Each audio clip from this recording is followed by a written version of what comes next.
All right, let's call this meeting to order. We got a lot to get done tonight. It's 7 o'clock, Tuesday, July 12th, 2022. And we will start with the roll call to my left. Homer, City Council Member. Shelby Carcelari, City Council Member. Ronnie Price, Mayor. Troy Tabor, City Council Member. Tim Berry, City Council Member. We have two council Mike. members on Zoom. There you go. Thank you, Mike. Yeah, Mike Warrington, City Council Member. Dr. Joseph Ford, City Council Member. Butt Buchanan, Police Chief. Donna Davis, Chief Financial Officer.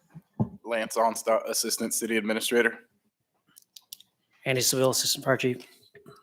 Rick Lantis, Director of Public Works and Utilities. JT Klaus, City Attorney. Jessica Williams with the City Attorney. Les Mangus, Director of Community Development. Susan Renner, City Clerk. Jennifer McCausland, City Administrator. All right, this time we'll do invocation, and Brad Toggle is going to do that for us. How you doing, sir? In a minute. Good to see you. Well, good to see you. Let's pray. Father, we thank you for such a beautiful day. We thank you for your divine protection this year. It was so obvious during the tornado, and we pray for the rebuilding efforts that continue. We're thankful for the first responders who protect us and serve us daily. We ask that you guard them and their families. Thank you for this body that serves our city so faithfully. We ask that you grant wisdom to the deliberations and decisions made. Give foresight and knowledge. Most of all, we pray that you would unify us and unite us and defeat the things that would divide us. Move us forward together, we pray. In Jesus' name, amen. Amen. Now, if you would join us in the Pledge of Allegiance. I pledge allegiance to the flag of the United States of America and to the republic for which it stands, one nation, under God, indivisible, with liberty and justice for all. All right. Citizens request 5-1 National Night Out Street Closures, Reflection Lake, HOA, Scott Rackley.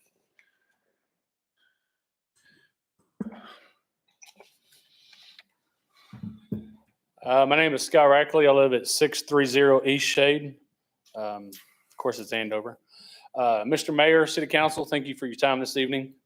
We are requesting, as we have several years in the past, to shut down Menahaw in between Sunset Circle and Southwest View Circle. The street closure form that was filled out, it does not directly affect any homeowner being able to get to their house.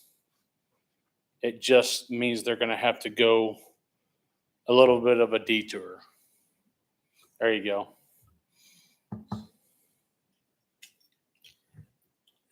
Mr. Mayor. Yes, sir. I move to approve closure on Tuesday, August 2nd, 2022 from 5:30 p.m. to 10 p.m. as shown on the map provided. Second. Any further discussion? All in favor say aye. Aye. Aye. Aye. All opposed, nay. Motion carries 6-0. Thank you, sir. Thank you. How's things going out there? It's getting there. Pretty much everybody's on the road to recovery. A couple of houses are still lacking, but they're going to get there. Get there. Finding honest contractors is a hard problem, though. Yep. Oh. So if y'all know of any good honest contractors, We'll get there. Thank you. Street closure, Green Valley, 5-6 HOA Kim.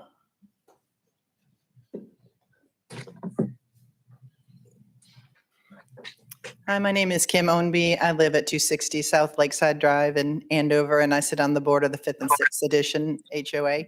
We would like to request that we close down a part of Fairway Circle on July 30th for our pool party. It's an annual party that we do. We've been doing it for several years. It's a circular street, so all the homeowners will be able to still access their homes. And so we would like to request that at this time. Mr. Mayor, Yes, sir. I move to approve the request to close Fairway Circle at the South Fairway Circle entrance by the clubhouse from 4 PM to 9 PM on Saturday, July 30th. Second. Any further discussion? Mr. Mayor, I do have a quick question. Sure. For either Rick or Chief Buck. Who does the street closure signs? Who puts the barricades up? In previous times, we worked with them during National Night Out. But because of the festival, we won't be out there this time, but we work with the street department on making sure those get out there and they put them out. So do we have a policy on who actually does the street closure barricades? Like, is it normally street department or? Normally, we drop them off and they put them up during that time frame and then they take them down. Okay, So we don't have to bring someone in on overtime to do that. Department is in charge of dropping them off. Correct. For the future use. Okay, thank you. Anyone else? All in favor, say aye. Aye. Aye. Aye. All opposed, nay. Motion carries 6-0. There you go, Thank you. Kim. Thank you. All right. Public forum. I'm going to open the public forum. If you have something you'd like to say, keep it short, your name, address, and go ahead, young lady. Hello, I'm Lori Colum. I am the new president and CEO of the Andover Chamber of Commerce. So I have met many of you, but not all of you. So I just wanted to introduce myself and say that I really look forward to working with all of you. And as far as your contractor, let's talk afterwards and see if we have a chamber member we could set you up with. There you go. Thank you. Thank you. Thanks, Lori. Welcome. Anyone else?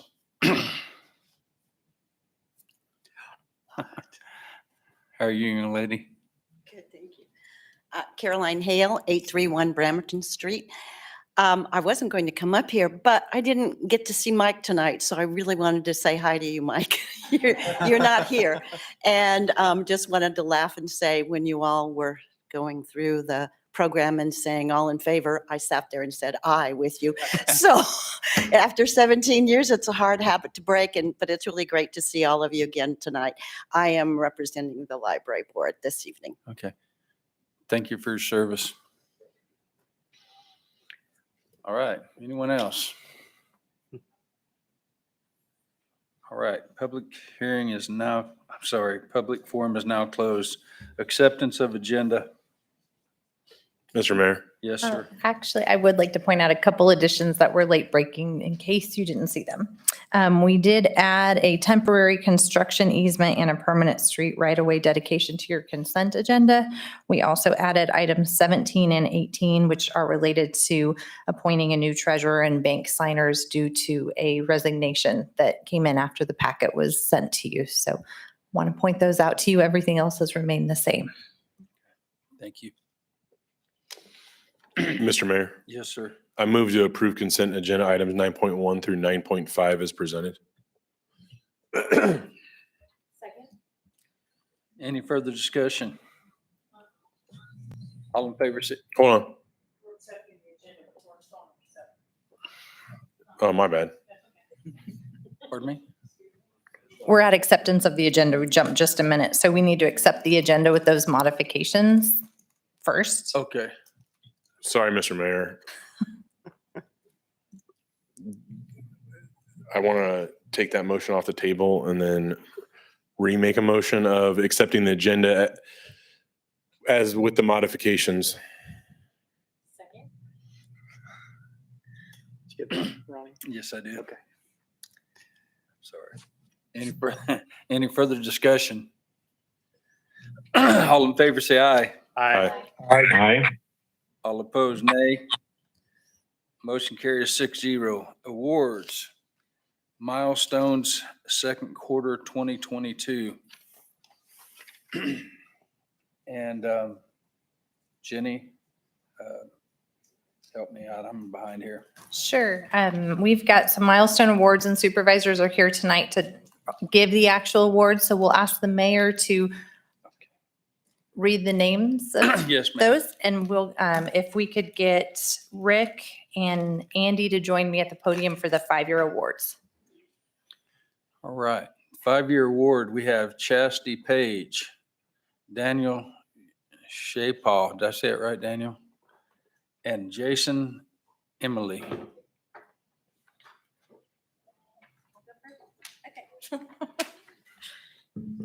Okay. So I'm going to speak first about Chasity. I keep losing you in the audience.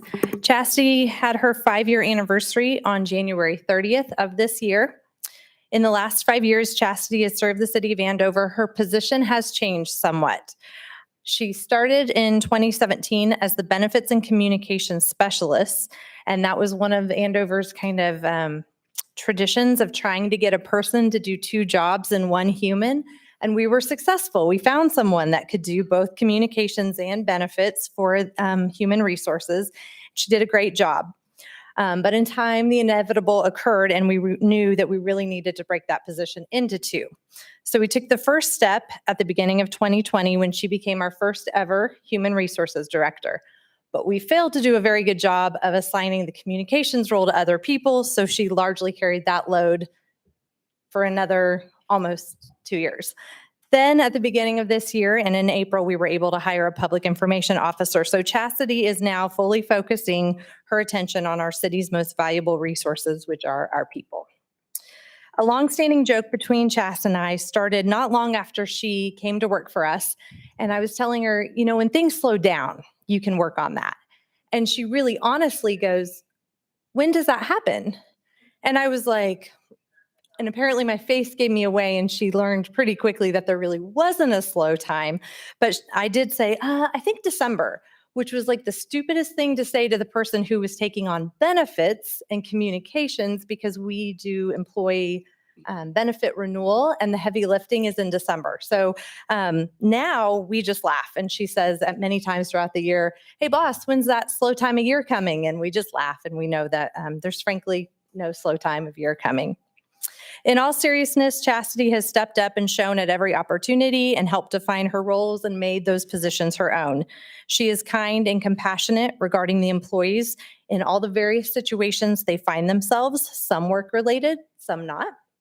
She's an advocate for employees, always helping remind me, other supervisors, and the governing body about the essentiality of engaged, empowered, and invested employees. And she's an encourager, which has been very deeply personally important to me in the last few years.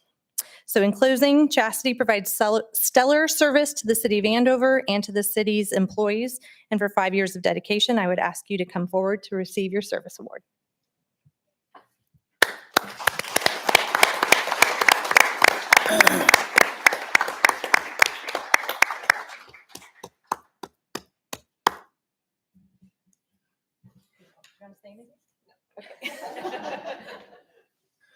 I'd like to also add that Chasity was the lead on finding a new chief of police, however you say it, right? So she does a lot for us, more than we know. Thank you. Jason's not here, right? Okay. So I guess our next employee is not actually here, but it's firefighter Jason Emley. It's one of our full-time firefighters. It's been here for over 5 years now. So I'll just keep it extra short since he's not here, but Jason's just a great all-around person. He cares about his community and his coworkers. One of his responsibilities at AFR is being a certified peer fitness trainer. Our PFTs are responsible for implementing and maintaining programs that keep our firefighters physically in shape and healthy on the inside and out. It's not working for me, but hey, I just sit in the truck. So anyways, in addition to keeping himself fit, he helps each firefighter on his shift achieve their individual fitness goals. Extremely important in our business. So he's got a beautiful family, sets a great example for all of us. So Jason, if you're listening at some point, thank you for your service. So.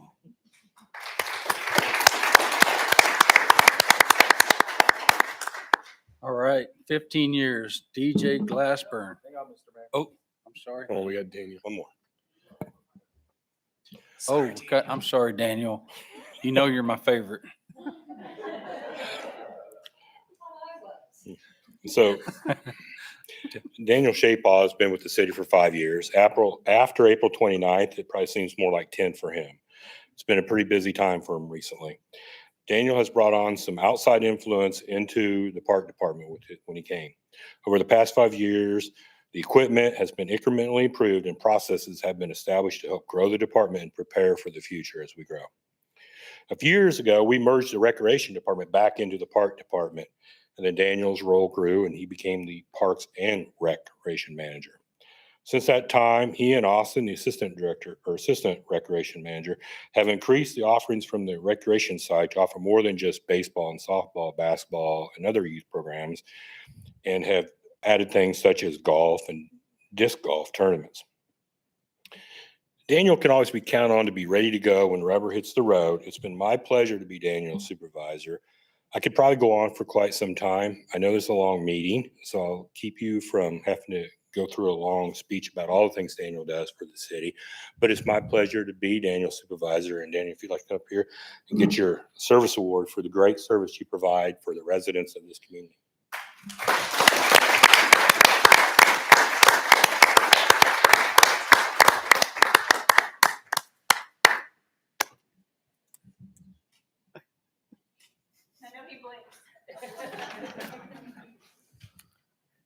Thank you, Daniel.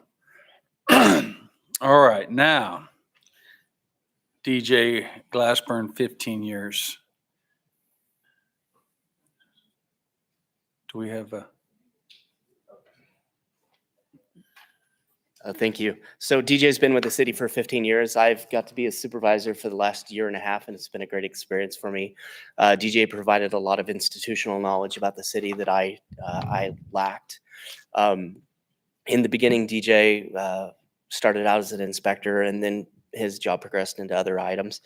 But over the past few years, he's taken on more of a role with code enforcement, and he's taken charge of that this year, and he's really staying on top of it. So I really appreciate everything DJ does.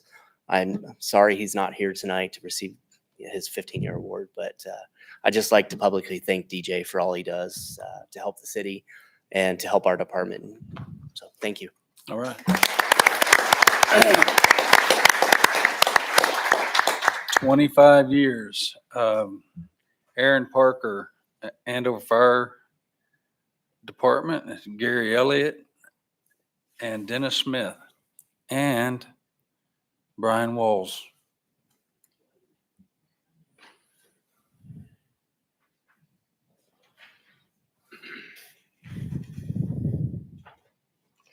So Brian Walls, he's been here long enough that he was here when our last plant expansion rebuild was done at the wastewater treatment plant. And now on to the next plant expansion. Plants are typically designed for 20 years growth. Brian has assured me that he will be here for the next plant expansion in 2042. Thank you. He has overseen long-term projects such as CIPP lining, which is cured in place pipe lining. The lining not only prevents pipe failures, thereby saving costs of expensive repairs or full line replacements, it also drastically reduced the volume of wastewater to be treated through the reduction of infiltration of groundwater. This saved the city millions and millions of dollars in construction of plant capacity. It also saves the city daily in pipe repairs and daily operational costs. It saves our community a lot of money, what's been done. He shares his knowledge with his supervisor, or with his other supervisor and his staff. I'm extremely grateful in his approach to his job. He can be counted on to give great counsel and to be part of the decision process. He willingly shares and passes knowledge on to his staff. And I didn't write this down, but Brian can be counted on to be frank with his supervisor. And sometimes I may be a little bit of an idea guy, and he will straighten me out when my ideas go a little bit off rail and let me know and keep me from looking like the fool. And I really do appreciate that. Back to reading. The city of Andover is lucky to have Brian for the past 25 years. And we will look forward to the next round, which you said you're going to stay for the next 20 years. So Brian, we got you this gift. You want to come on up? So this is a solid stove don't know if anyone's familiar with what solar stove was. I'd be explaining when they were telling me what would be good for him. And we had the packaging of gray. Are you familiar with what solar stoves are? No. Well, Sean told me about it. It's a smokeless stove type device. You can burn stuff in. We can grill on it? You probably can't, yeah. But there's your, yeah, appreciate all these things. Really do.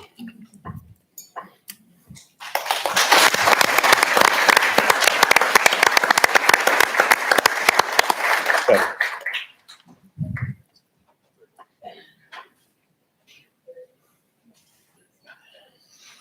All right, Andy Seville, right?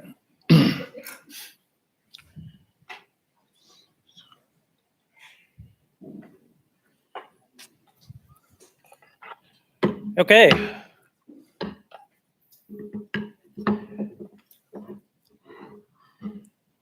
I'll start out with Captain Gary Elliott. Gary's been with us a few years. You know, in addition to being a dedicated and active member of the fire department for almost 30 years, Gary's just an all-around great guy. He's been and still is such a great friend and mentor to so many of us. Over the years, I've seen him take young firefighters and EMTs that don't even work for us, but work nearby under his wing and help them through tough times or just to teach them a few life lessons. Gary has a huge heart and it shows every day. From an operational standpoint, Gary has been a huge asset to the department over the years. One small example is I can remember countless times, and I mean like hundreds of times, where we've had to, you know, put out a recall page when we're out of staff, or when we have two calls at the same time, we do recall pages. And he's one of the guys that's there almost every time, and a lot of those times are in the middle of the night. So there's a lot of value in that. I could go on and on, but like Rick said, we have a long meeting tonight, and Gary doesn't want to hear it anyway. So Gary, seriously, on behalf of the fire department and the city, all of us, thank you for your 30 years, or 25 years, but it's longer than that.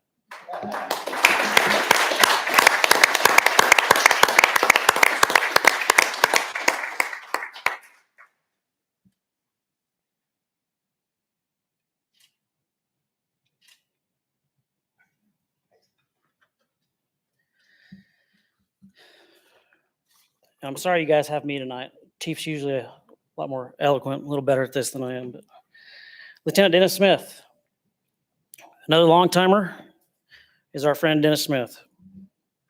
Dennis is kind of a staple in Andover. If he's not at the fire station, he's usually down at Spalding's, hanging out with other community members.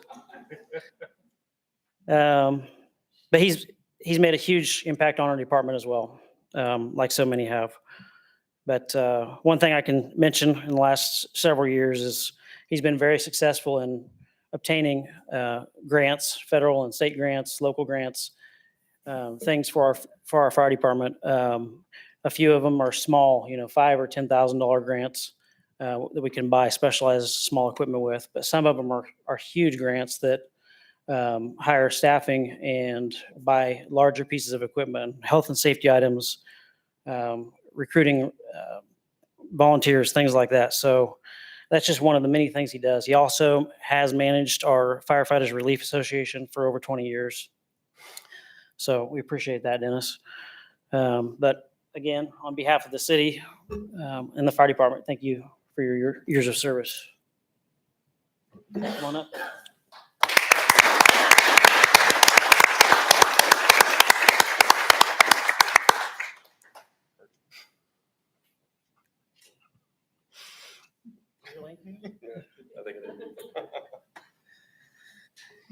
And last but not least, firefighter Aaron Parker. Where'd he go? Yep. I'm really not even sure where to start on this one. Aaron and I came on the fire department approximately the same time. We worked on the same shift under then Captain Roosevelt. I'm pretty sure that Aaron and I are the reason why Mike lost most of his hair. And I'm pretty sure Aaron contributed to my gray hair. But anyways, AP is we call him AP, is another dedicated and valued longtime member of AFR. In addition to making everyone laugh with his constant sarcasm and humor, he's also a huge history and military buff with all kinds of mostly useful knowledge. From an operational standpoint, for as long as I can remember, Aaron's been very active in training our new recruits, our new firefighters, from the very, very beginning when they get there, the volunteer program, all the way to these younger full-time firefighters that are here now. So that's something he's been passionate about, and it's very valuable. They may not think so at the time, but it is value added for sure. He also certifies and trains dozens, if not hundreds of people in our community per year in CPR and first aid. So Aaron, come on up.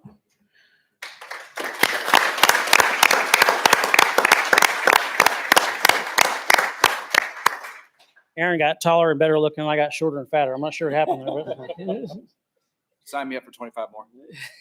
nice.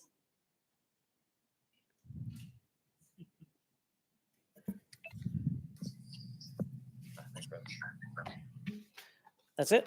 Yep.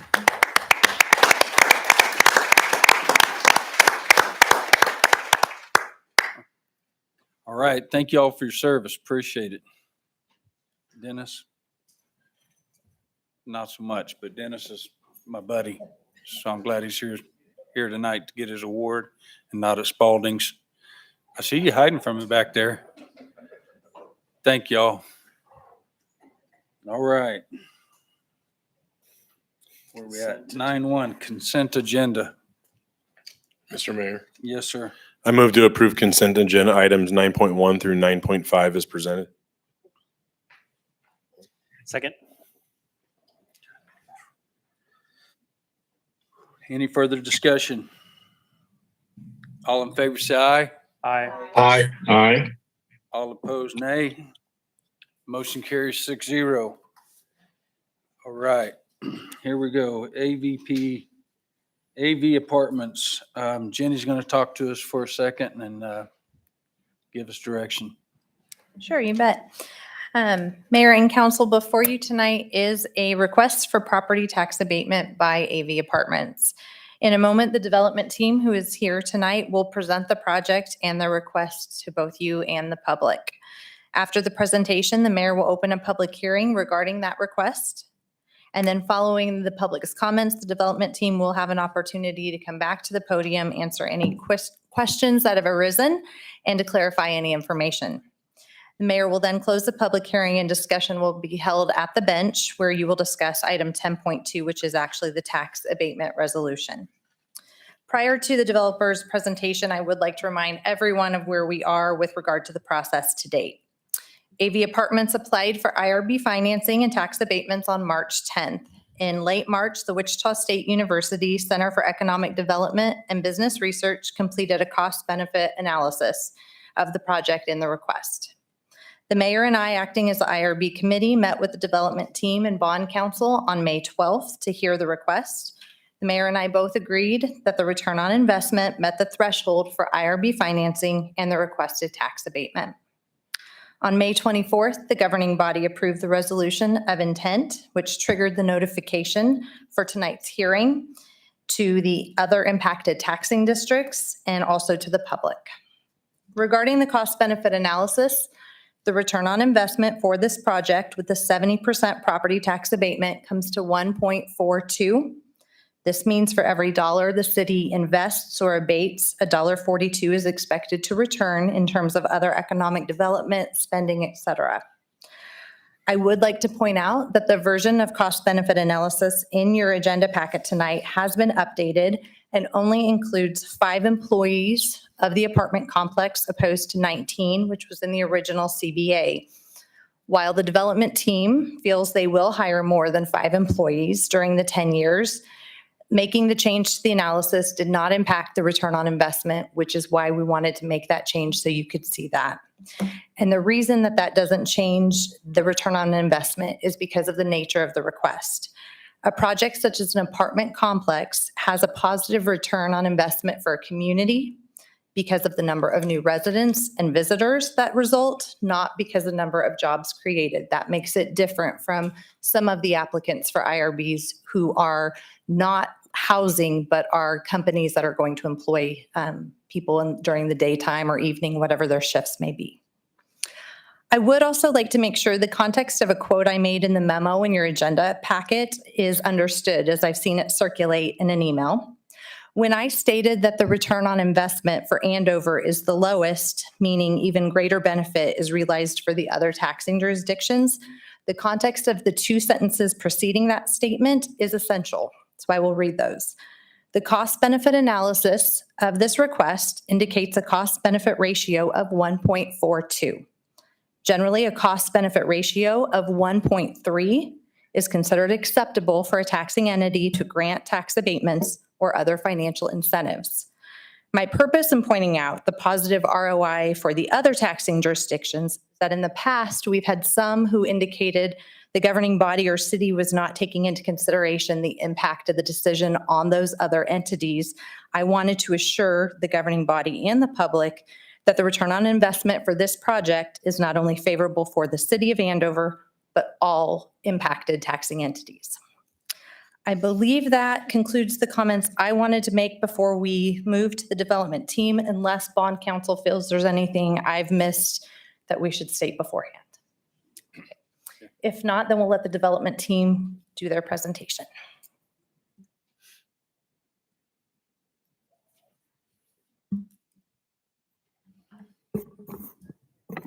Thank you, Jenny, and thank you, Mayor, members of the council. Kevin Lee with the Polsinelli Law Firm, appearing tonight on behalf of AV Apartments, LLC, the developer of the project. I also have with me in the audience Mitesh and Sumit Patel, who are the principals behind the developer.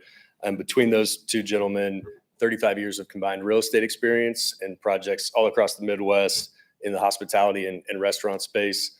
I believe there was a recent Business Journal article that's alluding to the fact that they're looking to expand that list to include hopefully this project that we're going to discuss tonight, as well as 16 new Popeyes chicken restaurants across the state, with plans to hopefully include one right here in Andover as well. As for this project, I believe that most on the council are familiar with the site. It's approximately 12 acres in the Green Valley Greens PUD at the northwest corner of Andover Road and Kellogg. The developer is proposing a garden-style multifamily apartment complex consisting of approximately 240 units that includes a mix of 1, 2, and 3 bedrooms. The next few slides include some of the concept renderings that were included with the planning and zoning submissions. All Class A in terms of architecture and design, featuring full scale of amenities for this type of product, including pool, fitness center, grill and patio areas down to dog washing stations. This is elevations, again, from the planning and zoning submittal, and then also a site section that I believe is from the east looking back west at the project, and shows the increased setbacks that bring us to approximately or north of 240 feet of distance between the building itself where proposed and the adjacent homes to the north. And then on top of that, you would have screening between your normal landscape trees. And then we've also added a 6-foot decorative fence around the perimeter.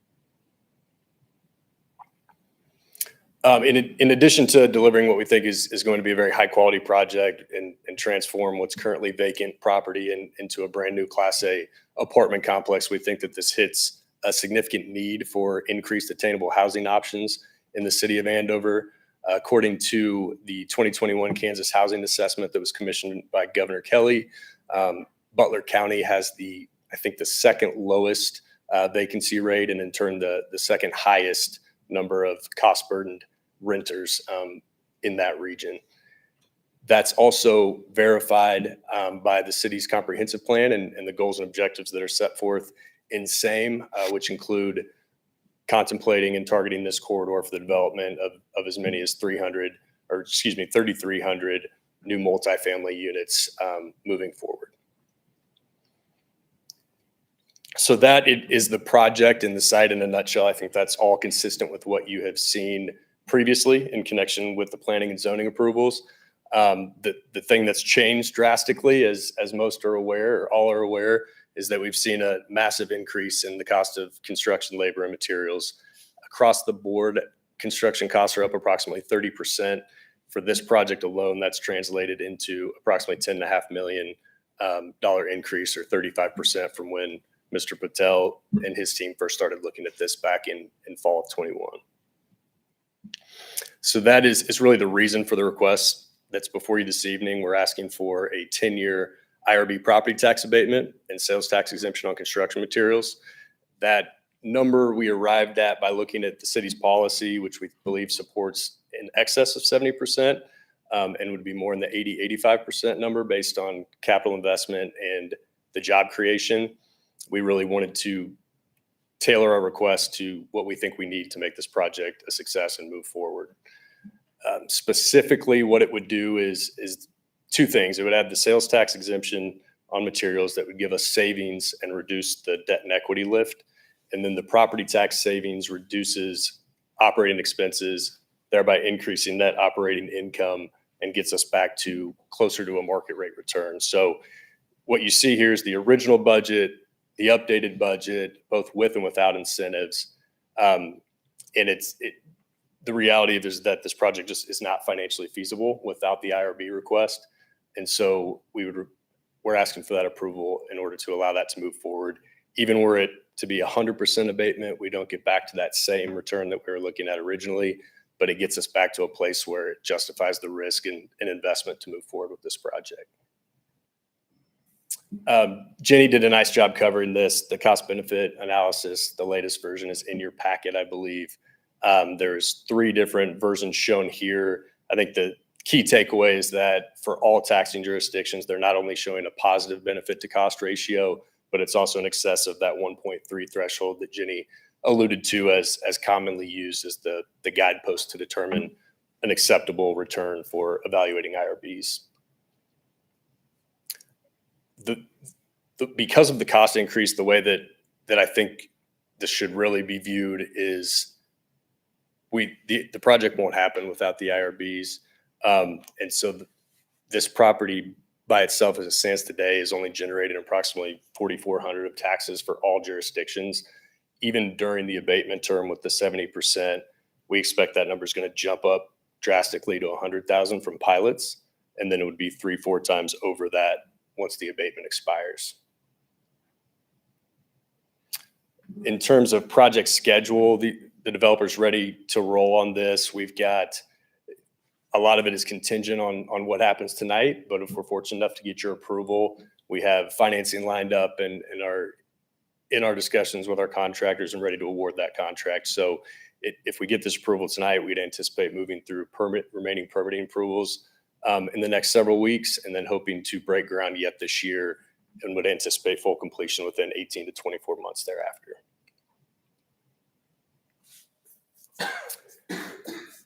Quick recap on benefits in exchange for that request. In addition to the $40 million investment in the city and new permanent full-time employment positions, we would have a huge increase in property tax revenue, not only to the city, but all taxing jurisdictions, even during the abatement term. And then it would jump up substantially higher than that once the abatement expires, and then hitting that goal and objective set forth in the comp plan of increasing attainable housing options. So with that said, stand for any questions and respectfully request your approval on this tonight. Any questions? So with the, I do. With the supply chain issues and all the other things that are going on in this country right now, what leads us to believe that you can get done when you say the estimate date you're going to get done? Mr. Mayor, are you talking about in terms of scheduling and procurement? Yeah, I mean, yeah. So I'm asking you, can you do what you say you're doing with the estimate in the year of 24 to get this completed? Or is there going to come a time where you say, we're having trouble and it's going to be an extended period of time before you complete this project? We believe that with this request and approval, that is the hurdle that we need to overcome to be able to move forward with this. So I think we're all, like all developers and anybody else involved in real estate, we're keeping a very close eye on a lot of different factors in the market. But this is really the biggest challenge that we're facing right now, and would expect to move forward expeditiously if we can get this approval tonight. Anyone else have any questions? All right. Thank you, sir. Thank you. All right. This time I'm going to open the public hearing for this. I ask that you state your name, your address. The intent of the public hearing is for you to state your opinion. What is not is an opportunity to address the governing body specifically, but we want to know your concerns and things of that nature. So if anyone out there would like to speak, now's your time, and please don't be redundant. Yes, ma'am. Hello, my name is Christina Wigton. I live at 264 South Lakeside Drive.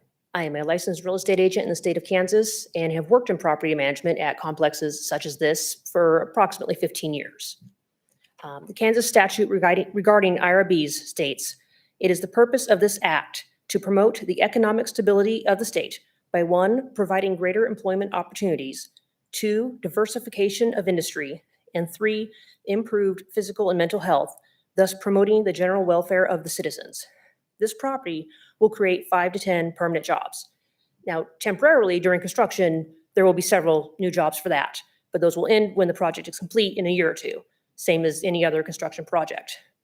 Having worked at a property with 250 units, so very similar in size, we had 6 full-time employees and 1 part-time employee. So 5 to 10 is a good estimate. 2, it's not a diversification of industry due to the several apartment complexes already in town. There are currently 468 apartment units in the city of Andover, with 186 more under construction at the Heritage, plus 510 additional units at the 2 properties on 127th, which are only 2 miles outside of city limits and inside the Andover school boundary. That's 1,164 apartment units. Andover also has a very large number of smaller rental properties, from 2-unit duplexes up to 20 or so units. I believe there's also another apartment complex proposed for the northwest corner of Andover Road and 21st, but I haven't really seen much on that lately. Based on the size of the lot, it could easily hold 500 plus units. And 3 is probably not improving physical or mental health. So how is this promoting the general welfare of the citizens? Between the property tax abatement and the sales tax exemption, the developer is going to save $2 to $2.5 million, but very little benefit to the city of Andover and the citizens. IRBs should only be used on projects that are most beneficial to the city and its citizens. New employers that will bring a large number of jobs. New services that are beneficial or a convenience to the citizens. Things that are in the general public interest. Earlier, it was noted that this particular request was due to the new residents that will bring in their spending money, which is great for like the Dillons. However, if they get rid of the tax on food, there'll be no income tax generated there. And we got a handful of restaurants and stuff in town. So you can't count on them spending all of their spending money in town. They're going to go into Wichita for movies and whatnots too. I saw on the summary of the packet online, it said the developer claims they will not build the apartments unless the IRBs and tax abatements are given to them and will leave the land vacant if not. But they could choose to proceed with the project at a later date when economic conditions are more favorable, or sell the land to another developer who has a different project or is willing to take the financial risk to do it at this time. We can't just assume it will sit vacant for 10 years or longer. And so I request that you vote no on the IRBs. Thank you. Anyone else?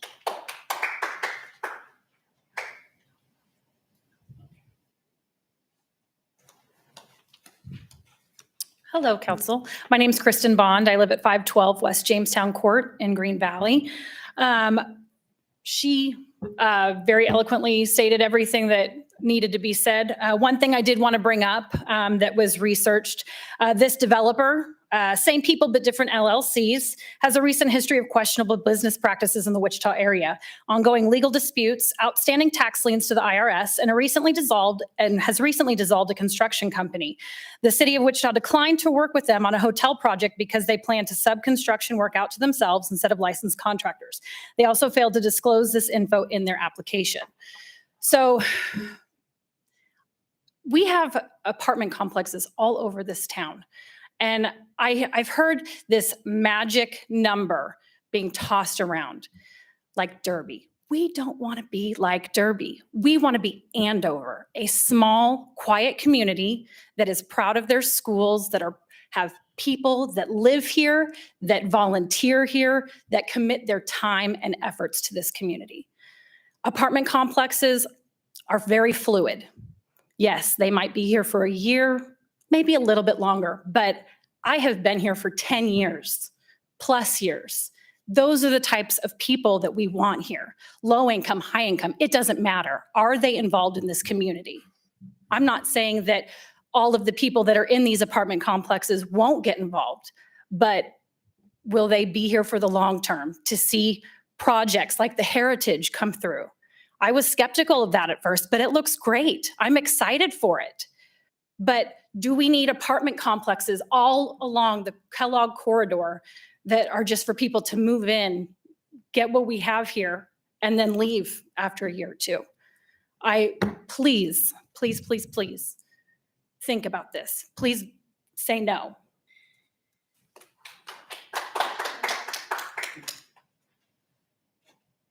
Anyone else? All right.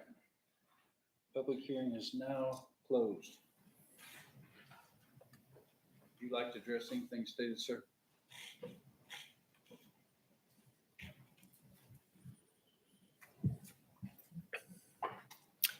Thank you, Mayor. Again, Kevin Lee on behalf of AV Apartments.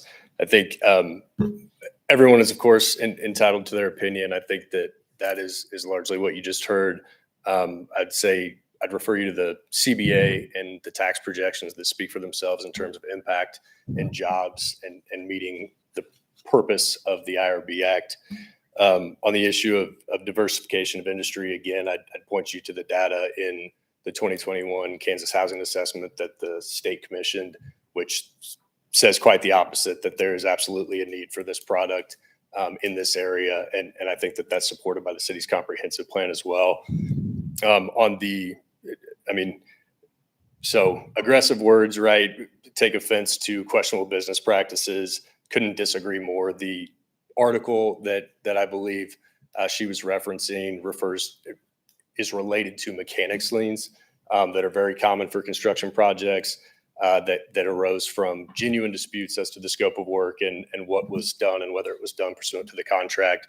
That those have all since been resolved. She mentioned the city of Wichita not approving a project. There was a subsequent article that went out. That project has since been approved. And there is nothing questionable about the developer's business practices. These are just common course things with mechanic liens that come up from time to time on different projects. So happy to stand for any other questions or follow-ups from the council.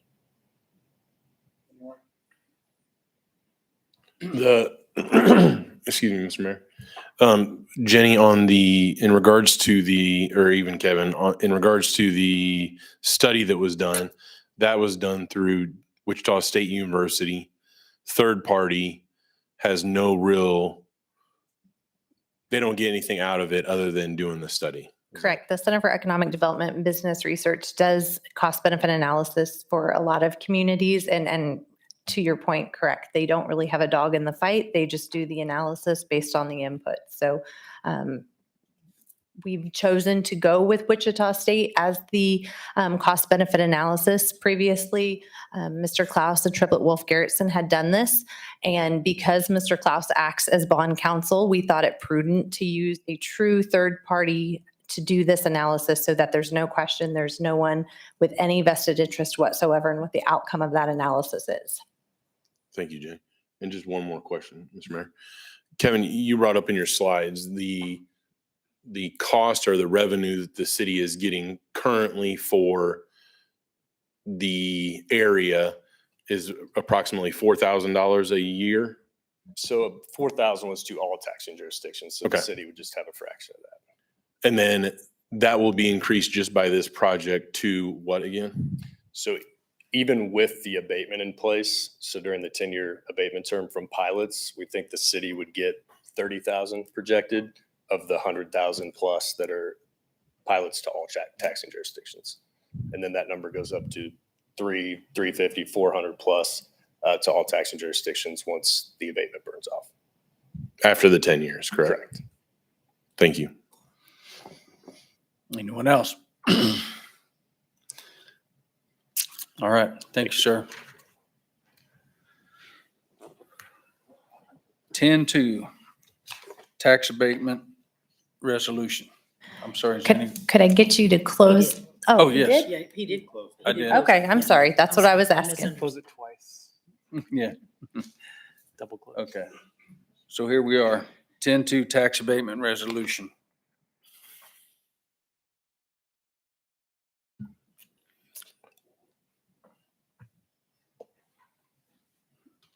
Mr. Mayor. Yes, sir. I move to adopt a resolution of the city of Andover, Kansas, approving an ad valorem property tax exemption for the property acquired with the proceeds of certain taxable industrial revenue bonds for the AV Apartments project. Second. Got it, Joe. Thank you, sir. All right, any further discussion? Mr. Mayor, I would like to say, I do feel the sentiments that the citizens spoke about, and I appreciate you guys saying what you said.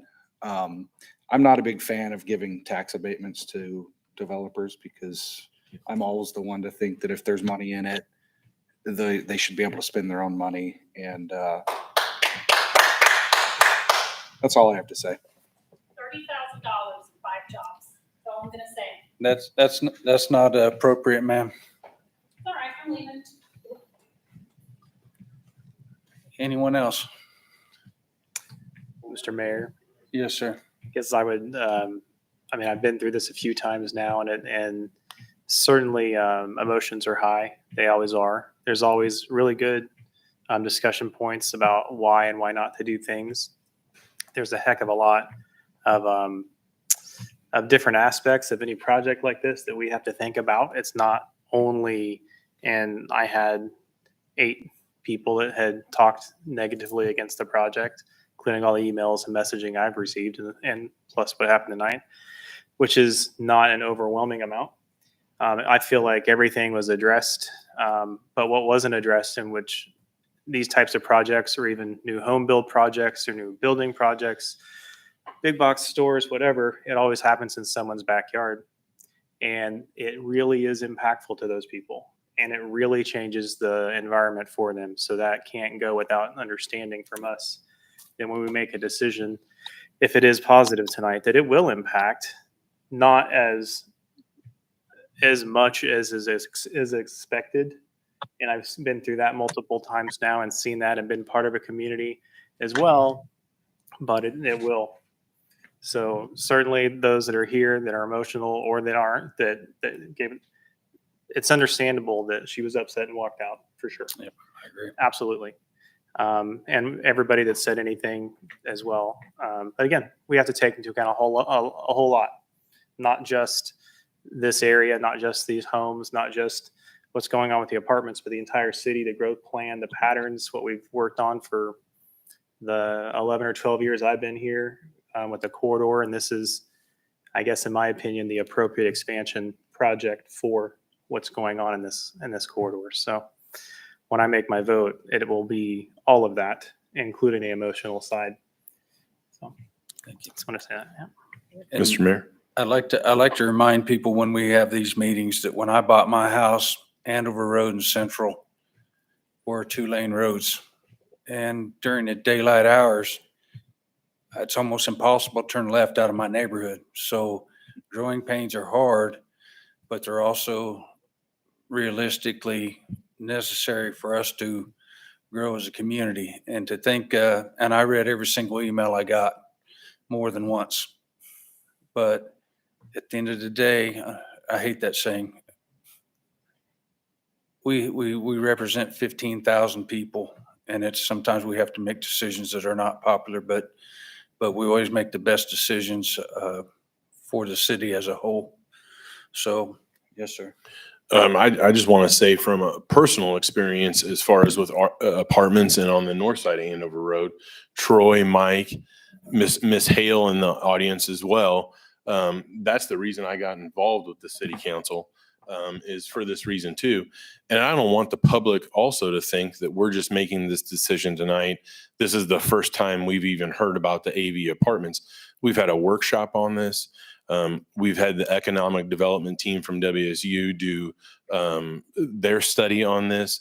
It isn't something that just comes up tonight and we take this decision lightly. So thanks, Ms. Hale, for being representative then in 2019, Troy and Mike. But I don't take it lightly, this decision, and there's a lot of things that go into this, not just tonight. Thank you, Mr. All Mayor. right. Anyone else? Mike, Joe, anything you want to add? I agree with what both Homer and Troy had said, and I appreciate them talking about it very sensitively. And I think it's a good decision through this corridor that we've been planning for many, many years. I agree with that. And to have anyone imply that anybody who chooses to live in an apartment complex is less than a citizen or transient because of their choice to live in an apartment does bother me. All through graduate school, I raised my family in an apartment complex, and I did participate in my community, and I went to church, and I raised my children in that environment when they were little. So I believe that a structure and a community that's being proposed is something that will be an addition and a blessing to a community. It's not going to be something that's going to be anything more than that. Yeah, ditto. All right. Let's vote. All in favor, say aye. Aye. Aye. All opposed, nay. Motion carries 6-0.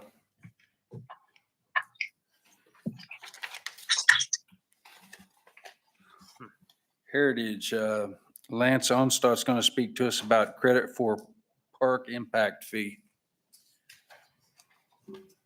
Mr. Mayor, Council, for your consideration tonight is a resolution to provide credit for park improvements, for the construction of park improvements for required park impact fees. As you're aware, the city has an ordinance that imposes impact fees for new development. The idea being that new development, as it places demand on services that we provide to the public, should bear some burden in that increased demand and stress they put on our public spaces.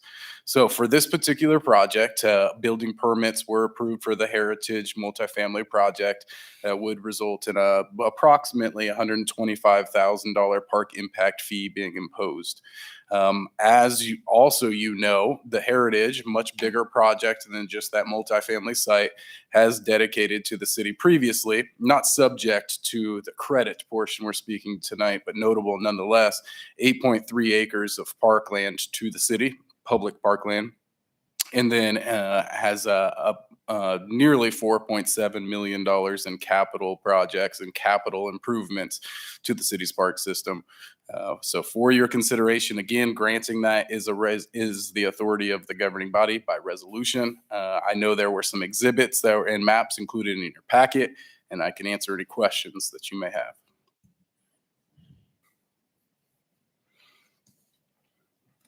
Anyone?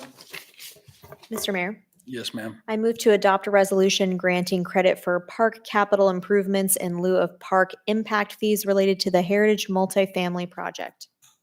Second. Any further discussion? All in favor, say aye. Aye. Aye. All opposed, nay. Motion carries 6-0. Andover Public Park Repairs. Rick's going to speak to us on this. It's a Harmon Huffman construction quote. Mr. Mayor and Council, as you probably are all aware that, we own the library. It's run by the library board. We own it and our insurance policy covers it. Following the 429 tornado, we had Key Construction assess this building and Harmon assess the library. Those were the original contractors that built those two structures. We are still working through our structure here at the City Hall, and we hope to bring something to you in the future on that one. The Harmon or the library one came back and their repairs were much more minor than ours and was reviewed by EMC, who will cover the cost 100%. And I did talk with Tom Taylor at the library, and he is good with proceeding also with this work. And we'd like to kind of get this schedule and get it going so we can start getting that wrapped up. If anyone has any questions, I'd be more than happy to try to answer them. Mr. Mayor, what's the ETA, Rick, on if this is approved tonight? I mean, kind of going back to the mayor's question with the AV. I don't know that I have an answer for you. I suspect there are some items in here that may be a little hard to source. In particular, the aluminum framing around the windows and the glass. You may recall you awarded to, I believe it was Lewis Street Glass to do the glass on City Hall, and you may or may not have noticed that it has not been done yet. And that's been a little bit a while ago. And we're told they're working on getting the product here. It's a different time. And if I would be lying to you if I gave you a date. So this doesn't necessarily lock us in, or does this lock us in with that cost that it won't? It locks us in. Okay. So they've agreed to do it at this amount. They will source the materials and get it here and do it when they can.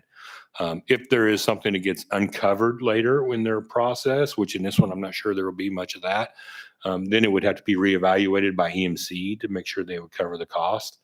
But this cost at this point would be fully funded and covered by the insurance company. Thanks, Rick. Mr. Mayor? Yes, sir. I move to approve the estimate with the original building contractor Harmon Huffman Construction of Wichita for repairs due to damage from the April 29th, 2022 tornado in the amount of $18,373. Second.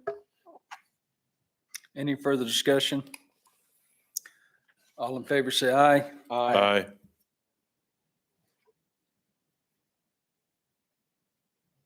Mike, you're muted, bub. Just shake your head. You can't. Can they wave their hand? Councilman Warrington, can you hear us? They cannot hear you. Okay, I heard one, so let's go 5-0. All right. I'm sorry. Let me finish. All opposed, say nay. Who did you hear? Joe. Joe, thank you. Shut up. We're on a good one tonight, ain't we? Kansas Regional Hazard Migration Plan, years 2023 to 2026, and Jenny's going to talk to us about it. Mr. Mayor and Council, this is a little bit early for the hazard mitigation plan for 2023 to 2026. However, the state of Kansas is applying for a federal grant, and they need to include in that grant application all of the participating agencies in the regional planning. And so that is why they're asking us to sign up or commit to being a part of the regional planning. Obviously, hazard mitigation is somewhat important to this community right now, and we would want to find ourselves available to federal or state funds should grants become available. If you choose not to participate, there is not a do-over. You aren't able to say in another year, on second thought, we wanted to be a part of that. If you're not included on the front end, then you aren't eligible for any of those hazard mitigation grants during the course of the plan, and it does go through 2026, so there's some time in front of us. Be happy to answer any questions.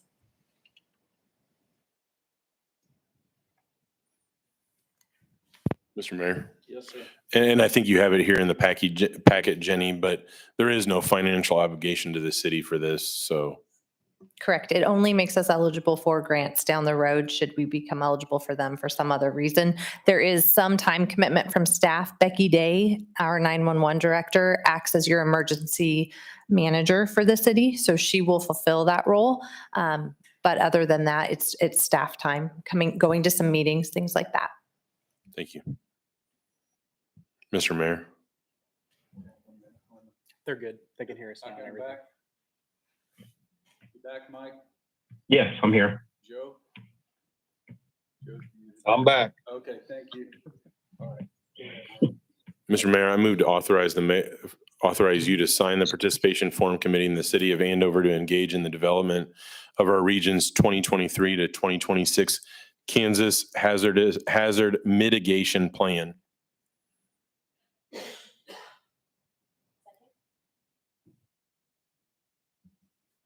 Any further discussion? Any further discussion? All right, all in favor, say aye. Aye. Aye. Aye. All opposed, nay. Motion carries 6-0. North Andover Road Project, gosh dang, man. Wichita Water Department Agreement, main and meter relocation. And Les is going to talk to us about it. I'm sure you're all aware that the city of Andover owns all of the water lines in the city, those main distribution lines and valves and hydrants and so forth. But the city of Wichita owns the service lines and the meters and does all of our maintenance and operation work. So this North Andover Road project involves relocations and replacements of water lines to clear the new construction of storm sewers and curbs and gutters and pavement and so forth. We've wrapped that relocation and replacement work of water lines into the road project, including the relocation of some meters. So not only does the city of Andover incur some costs for the main line work, the city of Wichita incurs costs for the meters and the service lines.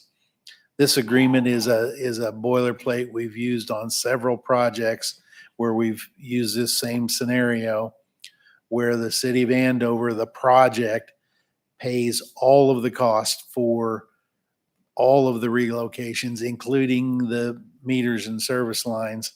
And then Wichita reimburses those expenses that are theirs for the meters and service lines. It's been to the city of Wichita for approval. It's now back to you for your approval. It's a reimbursement agreement where Wichita will reimburse the city for those costs that are not to be borne by the city water utility. Mr. Mayor, Yes, sir.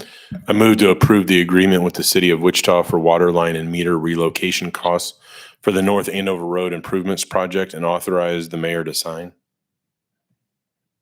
Second. Any further discussion? All in favor, say aye. Aye. Aye. Aye. Aye. All opposed, nay. Motion carries 6-0. Street Rehabilitation Project 2022 bid award. And Rick's going to talk to us about that. Mr. Mayor and Council, I know this is titled 2022-01. However, this is the third project we brought to you for street rehab this year. It's just the timing of when we went out with this, and because of the way the market was, we wanted to see how some other things bid before we went out with this one. The bids we felt like were pretty good. It's still quite a bit higher for a mill and overlay work than we were seeing in even a year and a half ago, but that's the reality of the world we live in right now. And if we want to keep moving, we're going to have to bite that bullet a little bit. This is a little bit of a smaller mill and overlay job. As some of you may recall, we did a pressure pave project with you guys a little bit, council meeting prior. And so some of that work might have fell into this category in years past. Anyway, the work is, there's a map in the packet, but generally consists of in the Chateau edition, the Tuscan edition, and Montana Hills edition. And then there is a little bit of full depth construction on 2nd Street next to Pizza Hut where the subgrade is falling apart. We know it's going to have to be redone. So we will tackle that when we're there and redo that, and then finish milling out the rest of 2nd over to, I think it's Lyoba, if I remember right. If anyone has any questions, I would be more than happy to answer any if I can. Mr. Mayor? Yes, sir. Just because it's fresh in my head, Rick. So we do the 2-inch mill and overlay on this one. Why didn't we do the pressure pack on this one? Certain streets have different deformities to them and so forth, and the larger crack streets and so forth like that are a little bit harder to do. And, you know, so we didn't want to jump all the way into pressure pave. We want to see how it behaves and acts in our climate and our environment. It is new to our toolbox of tools that we're using for our street rehab work. It may become a higher use, but there are streets that just don't qualify for that because that is more of a truly fine microsurfacing type product than if the surface has more deterioration to it or so forth. It won't really work on that particular that particular project won't work. So there's not a one size fits all for everything. I mean, historically, we would have milled and overlaid everything, but we've been looking for years for some more microsurfacing type products. They're less destructive to the residents, but they don't always last as long. Sometimes you need to take off that wearing surface and replace it.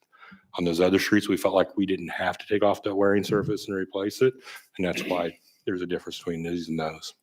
Thanks, Rick. Mr. Mayor? Yes, sir. I move to accept the lowest qualified bid from APAC Kansas Incorporated, Wichita, Kansas, in the amount of $598,977.85 and reject all other bids and authorize the mayor to sign the contract for street rehabilitation project 2022-01. Second. Any further discussion? All in favor, say aye. Aye. Aye. All opposed, nay. Motion carries 6-0. 16, unsafe structures, 042922, 16-1, 1220 South Colleen Terrace. And Chip's going to talk to us about this. Yes, we have three this time: Colleen Terrace, East Velvet Leaf Court, and on another one on Hedgewood. Those all three have been inspected, and it's my determination that they're unsafe. And I bring them forward to the city council to set a hearing date so we can begin the process to remediate the situation. Mr. Mayor? Yes, sir. First of all, Colleen only has one L and Colleen has two L's just because my wife's Colleen. Anyway, it doesn't matter. So I'd like to move to Sorry. Semantics. Colleen. I'd like to move to adopt resolution fixing the time and place and providing notice of a public hearing before the governing body of the city of Andover, Kansas. Order repair of demolition of a structure at 1220 Terrace that is a public nuisance, dangerous or unsafe. Said public hearing shall be held September 27th, 2022, 7 p.m. at 1609 East Central Avenue, Andover, Kansas. Second. Any further discussion? All in favor, say aye. Aye. Aye. All opposed, nay. Motion carries 6-0. 6.2, 2413 East Velvet Leaf Court. I take it they're all the same. Yes, they're all the same. I would like to move. Do I have to read the whole thing? Can I just say as presented? Okay. I'd like to move to adopt a resolution fixing the time and place and providing notice of a public hearing for the governing body of the city of Andover, Kansas, to consider the condemnation and order repair of a demolition or a structure at 2413 East Velvet Leaf Court that is a public nuisance, dangerous or unsafe. Said public hearing shall be held September 27th, 2022, 7 p.m. at 1609 East Central Avenue, Andover, Kansas. Second. Any further discussion?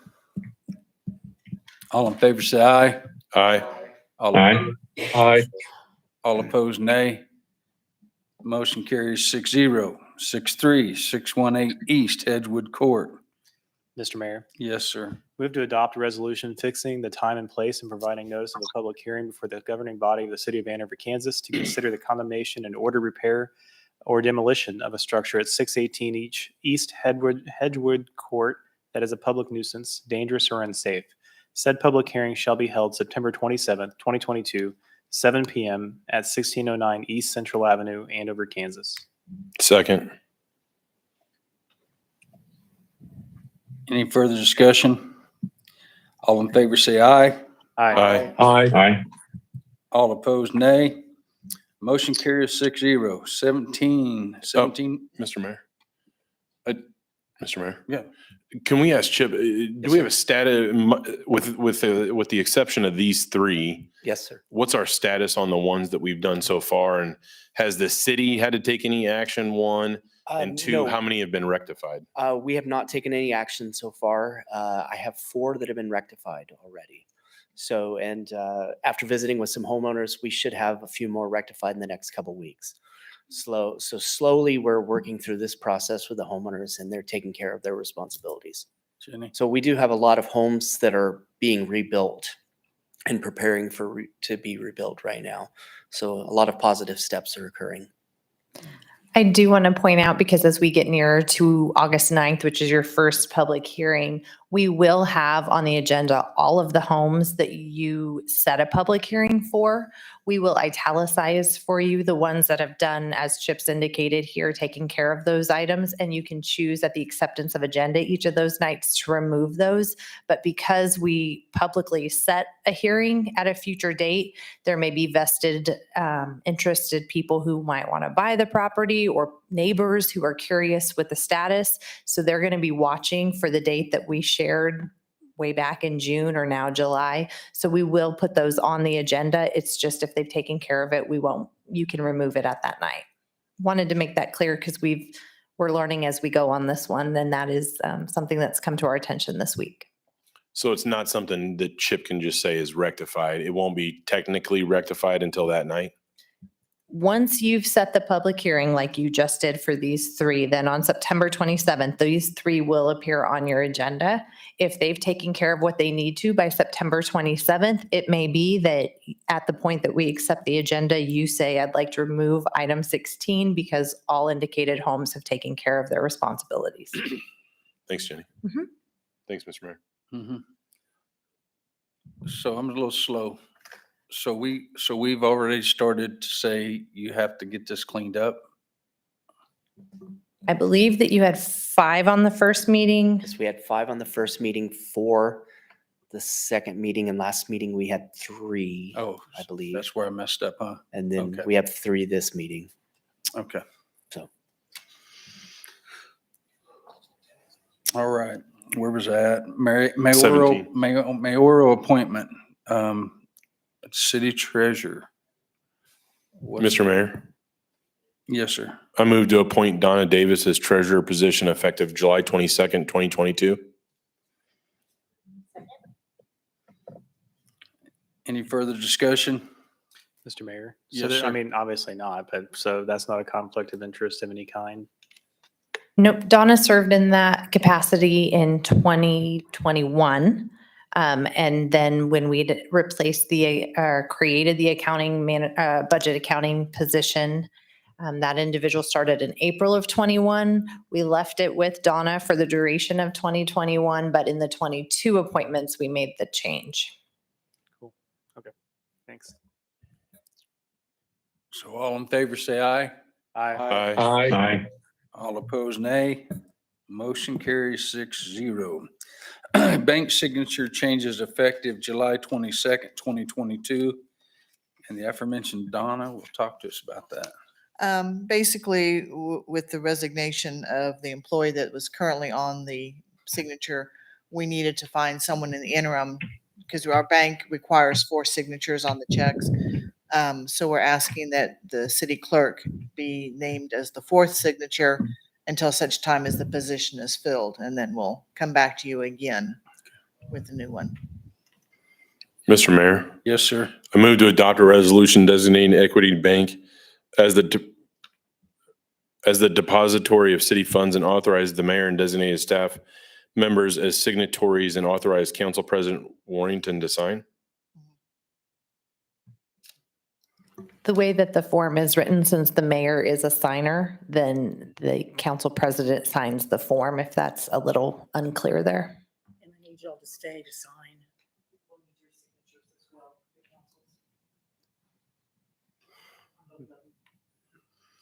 All right. Is there a second? Didn't get one. Second. Troy Tabor. Any further discussion? All in favor, say aye. Aye. Aye. All opposed, nay. Motion carries 6-0. Bank signature safety deposit box. This Eight. is kind of the same thing. We're adding the city clerk until such time as we have the other position filled. Mr. Mayor, Yes, sir. I move to adopt a resolution for authorization to be given for safe deposit box when signed on behalf of the city by any one staff of the designated staff and authorize the mayor to sign. Second. Any further discussion? All in favor, say aye. Aye. Aye. All opposed, nay. Motion carries 6-0. 19, executive session. 19-1, land acquisition KSA 75-4319B6. Mr. Mayor, Yes, sir. I move to recess into executive session for discussions relating to the acquisition of real property per KSA 75-4319B6. Session to include governing body, city attorney, city administrator, community development director, and assistant city administrator, and resume an open session in 10 minutes, which is 8:32. Second. Any further discussion? All in favor, say aye. Aye. Aye. All opposed, nay. I did not get Joe. Susan, I did not get Joe. Aye. Sorry. Okay, there you go. Motion carries 6-0.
It'll take a second for their audio to kick in. Hello, there we go.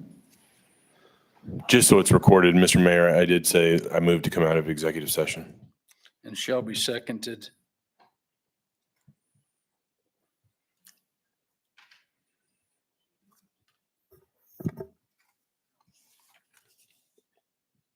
Are they there? So it looks like we have Councilmember Warrington. Councilmember Ford is not back on as of yet.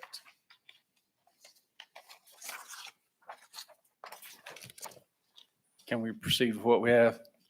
We have quorum, right? All right.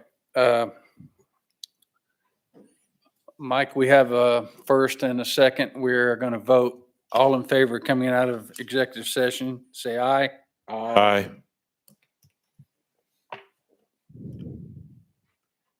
You get him? No, his audio is not currently working.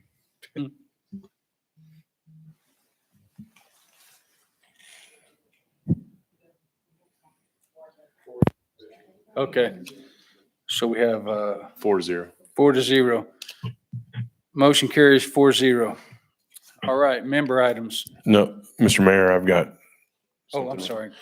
Mr. Mayor, I move that in lieu of furthering litigation and with full acknowledgement of the anticipated costs associated therewith, the city offer $33,486.10 to settle all pending eminent domain proceedings in the Butler County District Court Case 2022-CV-94 to acquire the street right-of-way and temporary construction easement for parcel R23224 for the 159th Street Improvement Project to the extent such amount exceeds the amount previously offered as just compensation when reasonable efforts to negotiate an agreement failed.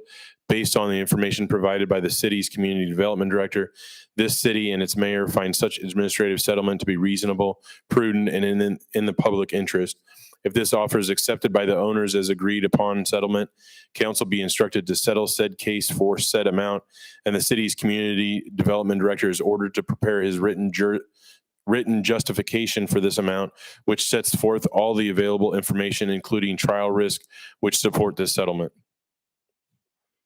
Second. Any further discussion? Can you repeat that real quick? I didn't quite. I just want to say, Homer, you do a great job with those. All in favor, say aye. Aye. Aye. All opposed, nay. Motion carries 5-0. Okay, now member items. Anyone? Is Daniel still here? No. Oh, man. We're wrapping up our first season. I've got a 8U boy in baseball with the rec, as well as Jenny's son, and then also the T-ball. So my first experience with the rec department, and I thought it's been amazing, the games we have played. Some were rained out, and then tonight's was, of course, because of COVID, the other team couldn't participate. So, but I've had an awesome time dealing, with the rain and kind of understand everyone's pains and frustrations with the ball diamonds that we do have, but also appreciate Daniel making those fields playable for these kids and to give them the opportunity as well. I think it was great. So just want to commend the Parks and Rec staff for doing that. Austin, Daniel, those guys getting. I think last time I talked to the manager of the field, there was 120 rained out games, and all being made up after the fact. Rick's smiling at me, so I'm sure there's going to be something here, but I just appreciate it. I was just going to say they put a lot of work into trying to get those fields playable, and I think they do a really good job of it. And those rain outs piled up pretty fast in the beginning because it seemed like every day was rain out. I'm glad it dried up enough that they could start playing some games. Yeah. And now it's just hot, so it's like the opposite of the rain, but it's what are you going to do? You get a little rain, please? So thank you, Parks Department, for that, and just appreciate staff. Mr. Mayor. Yes, sir. Just a couple of quick things. One is there's a yearly bicycle pedestrian count that's done all across the region. And so we're looking for volunteers. And if you'd like to volunteer, it's in September, the 21st, 2nd, and 24th. You can volunteer for any of those. There's a website, www.wampo.org. /volunteer. You can go on there and you can volunteer to do that, and it'll help us tremendously to see how our bicycle, pedestrian paths, Red Bud Trail, et cetera, is utilized. Another big thing tomorrow is that there's a infrastructure summit tomorrow, which is there'll be federal government be there, Kansas will be there, several regional people will be there to talk about the infrastructure bill and its impact and future of it, and how that's going to continue to work with the federal government. One other thing, it's in downtown Wichita, but you can't get in now. You got to do it virtually, but I can send you the link. You can do it virtually. One of the other things was I did see the Top Golf is under construction now. The netting is up on it, and I'm looking very forward to that. It'll be fun. And then the last thing is we had a couple of presentations at WAMPO today. One of them was Park City, which I thought was really interesting. They're looking to get a star bond, and it's looking promising at this point. It'll be a multi-sports park, so we'll have baseball, softball fields, an indoor track, and then an MMA and wellness center, which I thought was comical. It's like you fight over here, you could get banded over here, but and then there'll be a large area, kind of like the Heritage, where it's like a combination of businesses and food and stuff like that. And where's that, Troy? Park City, not too far away. Yeah, it's good for them. So are the ball diamonds going to be rec ball, or are they going to be like out west? So the way they explained it, I don't think it's to be out west quite like you see there, but it might be that if it's a star bond, it's required that it be something that draws people in from outside the area, outside the region. Theoretically, so it would probably be something that's bigger, but I don't have a specific for it. So, Mr. Mayor, I do have a couple things. Yes, go ahead, sir. Rick, I'm happy the playground's open across the street. It looks great. People love it. I do have some concerns about the AstroTurf or the turf that we put down. We were there yesterday, and I started seeing kids pick at the seams of you could really see the seams where they put it. So I just have a really concern and hope you guys are Daniel's keeping an eye on that. So we already have an issue with it that the installer's got to come back and do some repairs. We can look into that. The turf we did pick came pretty highly recommended and is considered one to be the industry standard. It's very bouncy and it's fantastic. So but we can look into that. It does have a pretty good warranty on it, and that's another reason we picked it. No play on the pun there, but that's the one that selected it was because of the extremely good warranty it does have. And then around, I don't know if I'd call it a generic merry-go-round. It's not really fun because you can't go fast on it, but there's a lot of wear already around that. I don't know if you've noticed that or if Daniel's noticed that. That turf seems like it's being worn down pretty well just in that circle. It can be combed, and it probably needs to be combed. We can look into that too. We did put some wear pads in some of the areas around swing sets and stuff like that, and where the slides land, you put down a piece down there because they're just going to wear so super fast. I've had both reviews on it. Some people love it. Some people wanted the old park back. Some of the older kids didn't like it quite as well because it didn't have as much as what the older park had, but the younger kids love it. So people are extremely happy that it's there. So thank you guys for getting that park looking good and getting Central Park looking well. So you're talking about parks. I was in Denver on a softball tournament trip, and we went to this random park, and I took some pictures of it. They had an overhead covering kind of with a peak that was as long as this building, and underneath was sand and all the little kids play area, that kind of thing. So even if it's raining or whatever, I saw that recently. it was really cool. There's like 3 different of those, and then they had that really big companion swing or friend swing. So I had never seen one, and I put Eiley and Colleen on there, and it was awesome. So it's cool. We're getting that. I will say that I'm glad we went with the extra swings. I would highly recommend that we maybe get rid of one of the baby swings and put a regular swing down. Did you not fit on the baby swing? No, I couldn't get on the baby swing. I was trying to get my leg in, and I just, but it seemed like the regular swings where kids were waiting while everything else except the companion, the what's that, dual swing. So that may be something just to kind of look out, because it seemed like all the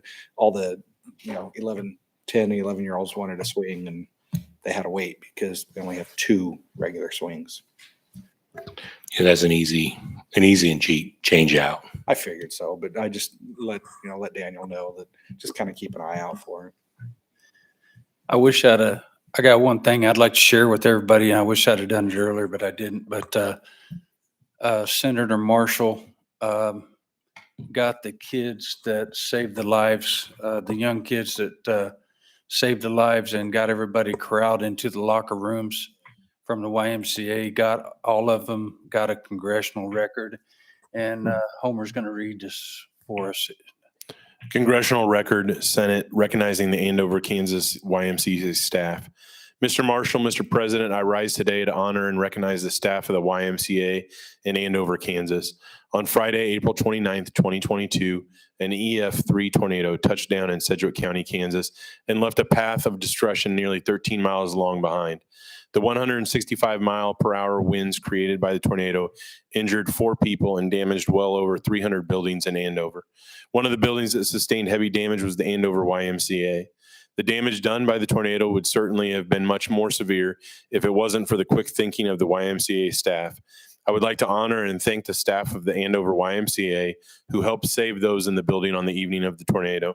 As the tornado approached, members of the YMCA staff made announcements on the loudspeakers and helped direct individuals to the safest areas of the building, primarily interior locker rooms. As the tornado hit the building, cars were thrown through the walls and windows, with many parts of the building being completely destroyed. The staff working at the YMCA that day saved many lives through their quick thinking to move gym goers to safety. I asked my colleagues to join me in recognizing the Andover YMCA staff, as well as in thanking them for all they did to keep their fellow Kansans safe. Pretty cool. These kids were 18 to 25 years old, and we often hear people, myself included, talk about the generation behind us. But these kids are no less than heroes, man. There were people wanting to go to their cars, and these folks were saying, you ain't going to your car, you're going to the locker room. And these kids, if you haven't seen the video on Facebook, you need to watch it. These kids, I never wanted to be a hero. Still don't consider myself a hero. One kid, young man, said, he said, it didn't really hit me until 2 days afterward that, so these kids are true heroes, and this is the very least we could do. And I would love to have them here, and I just wasn't good at quarterbacking it, but they did get these, and it's a big deal. They probably never meet anybody in their life that has this piece of paper and this documentation, and it will take them as far as they want to go in life. So my hat's off to them, and I'm just very thankful we have kids like that in this community that are willing to risk their life to save another life. And that's just not, when we see all this nonsense on the news, there's more good in the world than bad. And sometimes we don't get the good stuff out into the public airwaves, and these kids are special. So I'd like to thank them all personally for no loss of life in that structure. That's amazing. So thank you very much.